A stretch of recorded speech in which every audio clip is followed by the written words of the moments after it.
మీకు ఒక విషయం చెప్తాను, జాగ్రత్తగా వినండి. క్రైస్తవులు మాత్రమే గొప్పోళ్ళు మంచోళ్ళు అన్న భ్రమలో ఎప్పుడు ఉండకండి. క్రైస్తవుడని చెప్పుకునే ప్రతివాడు మంచోడు కాదు, హిందూ అని చెప్పుకునే ప్రతివాడు చెడ్డోడు కాదు. హిందువుల్లో కూడా ఎంతోమంది మంచోళ్ళు ఉన్నారు, నీతిమంతులు ఉన్నారు.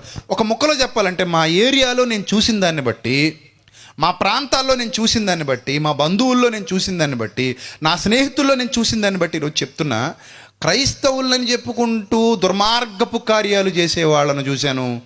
హిందువులని చెప్పుకుంటూ వీళ్ళకంటే నీతిగా బ్రతుకుతున్న వాళ్ళను కూడా నేను చూస్తున్నాను. ఇది సత్యం.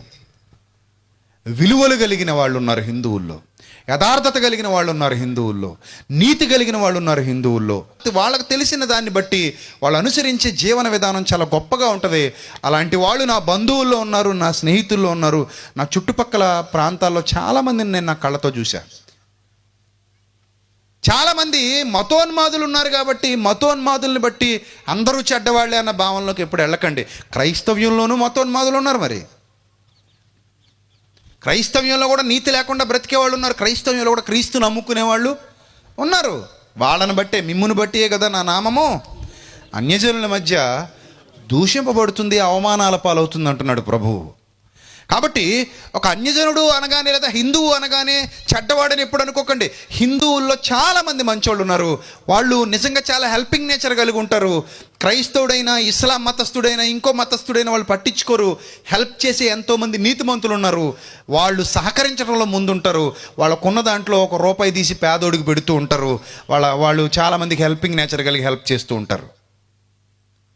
సో కాబట్టి ఇక్కడ మతం కాదు, లేకపోతే ఇక్కడ ఏదో ఇంకో మా జాతి కాదు, ఇంకో కులం కాదు. ఇక్కడ చూడాల్సింది అతని విలువలే అతని ఆస్తి.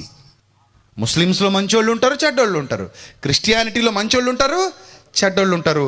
హిందూ మతంలో మంచోళ్ళు ఉంటారు, చెడ్డోళ్ళు ఉంటారు. సో అది మతానికి ఆపాదించకూడదు, అది అతని వ్యక్తిత్వం అంతే. అది అతని వ్యక్తిత్వం. ఏ మతంలోకి వెళ్ళిపోయినా అతని వ్యక్తిత్వం అలాగే ఉంటుంది. అలాంటి వ్యక్తిత్వం కలిగిన ఎంతరో నీతిమంతులు మన చుట్టూ ఉన్నారు. మనకంటే జాలి కలిగిన వాళ్ళు, మనకంటే దయ కలిగిన వాళ్ళు, మనకంటే యథార్థ హృదయం కలిగి వాళ్ళు బ్రతుకుతూ ఉంటారు. అలాంటి వాళ్ళను దేవుడు కరుణిస్తాడు, కాపాడతాడు. అవసరమైతే వాళ్ళ దగ్గరకు ఒక మెట్టు దిగి తాని వెళతాడు కూడా. దానికి నిలువెత్తు నిదర్శనం అండి ఇది. ఎందుకంటే మీరు ఆ విషయాన్ని గమనించారు లేదో, ఇశ్రాయేలులో అనేక మంది విధవరాండ్రు ఉండగా తన ప్రవక్తను ఎక్కడికి పంపించారట? సారెపతు విధవరాల దగ్గరికి పంపించారట. ఆమె అన్యజనరాలు. ఇశ్రాయేలులో అనేక మంది కుష్ఠరోగులు ఉండగా నయమాను మాత్రమే ఏమయ్యాడట? స్వస్థత పొందాడట. అతను కూడా ఎవరు? ఒక విగ్రహారాధికుడు. అంటే నువ్వు హిందువా, ముస్లిమా, లేకపోతే క్రిస్టియనా, ఇది కాదు దేవుడు చూసేది. అందులో నిజం ఉందా లేదా చూస్తాడు. నీ హృదయం ఎలా ఉందో చూస్తాడు. నువ్వు నమ్మకత్వం కలిగి ఉన్నావో లేదో చూస్తాడు. ఆ నమ్మకత్వాన్ని బట్టి నిన్ను సత్యంలో నిలబెడతాడు. ఇది ప్రతి ఒక్కరు గ్రహించాలి. నేను అదే చెప్తున్నా. అన్యజనులు అన్నంత మాత్రాన అందరూ చెడ్డవాళ్ళు కారు. అందులో నీతిమంతులు చాలామంది ఉన్నారు. అలాగే శతాధిపతి రోమన్లు అయినంత మాత్రాన అందరూ చెడ్డవాళ్ళు కారు. శతాధిపతి నిజంగా క్యారెక్టర్ కలిగినవాడు, యథార్థవంతుడు, చాలా మంచి క్యారెక్టర్ కలిగినవాడు. కొర్నేలి అన్యుడండి. కొర్నేలి అన్యుడు, కానీ ఒక విగ్రహారాధికుడు కుటుంబం నుంచి వచ్చిన వాడు దేవునిని ఎరిగిన వాడై అనేకమైన దాన ధర్మాలు చేస్తున్నాడట. అతని ధర్మకార్యాలు ఎక్కడికి వెళ్ళిపోయాట?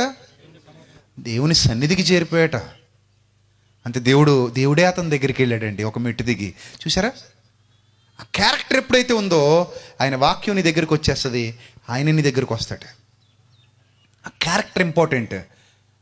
ఎవరు కూడా ముత్యాన్ని వదులుకోరు కదా. పడేసుకుంటారు ముత్యాన్ని? వదులుకోరు. ఎవ్వరు వదులుకోరు ముత్యాన్ని. సో దేవుని పిల్లల్లో నీతిమంతులుగా క్యారెక్టర్ కలిగిన వాళ్ళని దేవుడు కూడా ఎప్పుడు వదులుకోడండి. మీ చుట్టూ ఆయన కాపుదల ఉంటుంది. మీ ప్రార్థనలు ఆయన వింటాడు. మీకు ఆయన తోడే ఉంటాడు. అవసరమైతే మీకోసం ఆయన దిగి వస్తాడు. అదైన ప్రేమ, అపూర్వమైన వెలకట్టలేని ఆయన ప్రేమ. ఇప్పుడు మీరు జాగ్రత్తగా గమనిస్తే ఈ శతాధిపతి గురించి మనం నేర్చుకుంటున్నాం. ఈ సమాజ మందిరం కట్టించి ఇచ్చాడు అంటే తన జాతి కానివారు, తన మతం కానివారు, తన జాతి కాని వారికి, తన మతం కాని వారికి కూడా సమాజ మందిరం కట్టించి ఇచ్చాడు.